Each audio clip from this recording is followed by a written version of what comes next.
you so much for joining us here today for this really important conversation about cell phones, social media, and technology, and their impact on our students and our schools. Today we've gathered a dedicated group of teachers, parents, superintendents, school board members, elected officials, administrators. I even brought my own middle schoolers here to talk about we, as the collective of people who care about kids and schools and learning and youth mental health, what can we do to tackle the very real problems that we face today? And so I want to acknowledge our partners in this effort. This is like a wedding you plan and you hope people will show up, and look at this, you did. We originally thought that this would be about 200 people, and now we are almost 500 people here in this room today. I want to thank the New York State Parent-Teacher Association, the New York State School Boards Association, the New York State Council of School Superintendents, and the School Administrators Association of New York State. All of these organizations care deeply about children and education, and that is why we are all coming together to sound the alarm. We have circled the problem.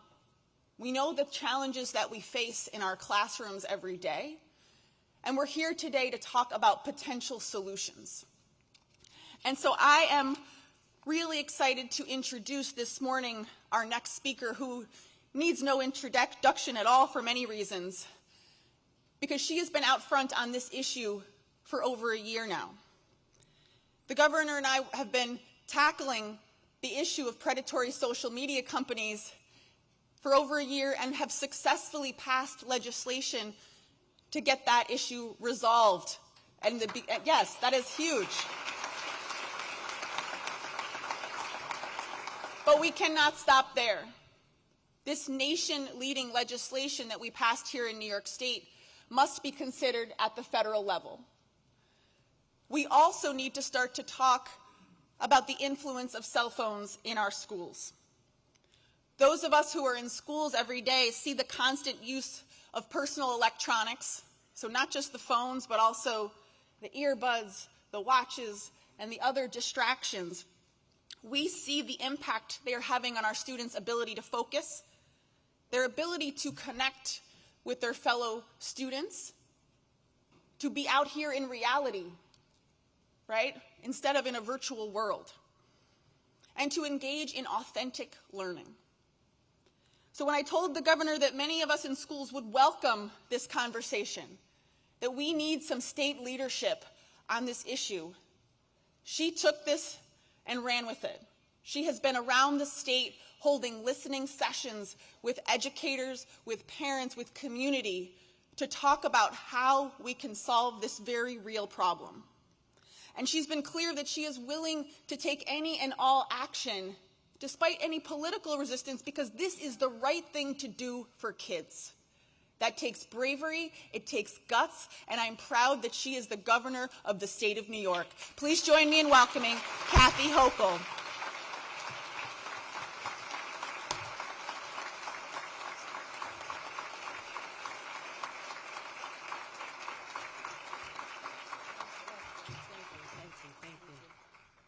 Good morning, everyone, and thank you. Yes, this is an extraordinary gathering of people that we could not have foreseen.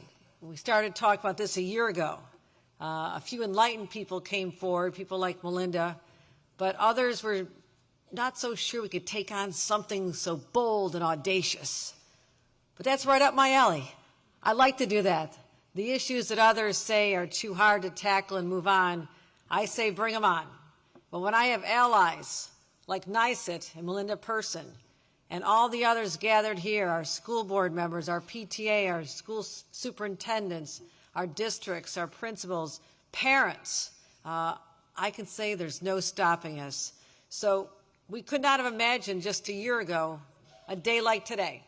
Absolutely not. And to have so many people here willing to stand up and do what is right, I want to acknowledge some of my colleagues in government. I noticed that we have Senator Shelley Mayer has joined us here. Senator Mayer. Assembly Member Pat Fahey has joined us. Pat Fahey. I saw Harvey Epstein here coming up from the city. Harvey, great to see you as well. The easiest thing in life is doing nothing, right? But when it comes to our kids on an issue like we're talking about today, doing nothing is simply not an option. And when I took office, I vowed change. I had seen that our mental health system here in the state of New York had languished from neglect, forgotten. No one talked about it, but yet New Yorkers were suffering. And you know who was suffering the most? Our kids. I can guarantee that every adult in this room does not wake up thinking about the pandemic anymore. COVID is in the rearview mirror for you. My friends, after listening to countless young people, it is still having an effect on their mental health today. What they went through for a year and a half, 2 years, has profoundly impacted their quality of life and their well-being. So we have to acknowledge that. We have to acknowledge that these kids are suffering. And I made a commitment to transform New York's mental health system. And we do it, we don't go halfway. We boosted funding by $1 billion to show our commitment, investing in more psychiatric beds and services and setting aside millions of dollars to help kids with programs, suicide prevention efforts, eating disorder care, peer-to-peer programs. But you know what was so important to me? Was the school-based mental health clinics that when I was growing up, or my kids who are now adults were growing up, you wouldn't have thought you needed. But today, we need them. And we listen to the kids, we listen to parents. And I could not ignore the trends that were emerging beyond the pandemic. What else was having such a detrimental effect on our kids' mental health? And we learned that coinciding with the pandemic was the rise in addictive algorithms, intentionally designed by social media companies to grab your child, your student, and hold them captive. Every generation has struggles. I'm a former teenage girl. I know it's not the easiest time in life. I raised a teenage girl. I'm still around to talk about it, and we're very close now, okay? And none of this is news to you, but the parents and teachers of today are wrestling with something that is unprecedented. And you see this, all of you. I'm not telling you something that those of you who are in constant communication with our kids, our teachers, our administrators, our school boards, you know what I'm talking about. You're on the front lines.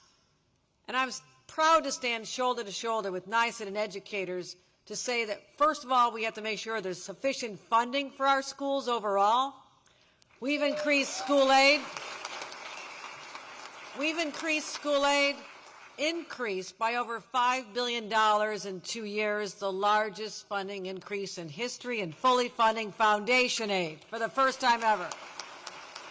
Tier 6 retirement benefits there to help our teachers, overhauling the reading curriculum. I listened to Melinda, I listened to Randy Weingart, and I listened to Mike Mulgrew about how we're teaching in our schools, why we're teaching reading and phonics based on a system that was put in place 20 years ago and is not successful. So I don't mind reaching into the world and saying we can do better. All these investments have been made with one sole purpose, to do what's best for our kids. But listen, there's something else going on. What we had to do was address these algorithms aggressively, because I'll never forget one of the roundtables I did locally. Number of high school students. They were describing to me what they were going through, and I felt as a mom, more than anything, my heart was breaking, because this young woman said to me, "We can't put down the phones in schools. We can't do it. You have to save us from ourselves." This was a cry for help that hits you right here when you're a mom, you're a parent, you're a teacher who cares. You can't ignore that.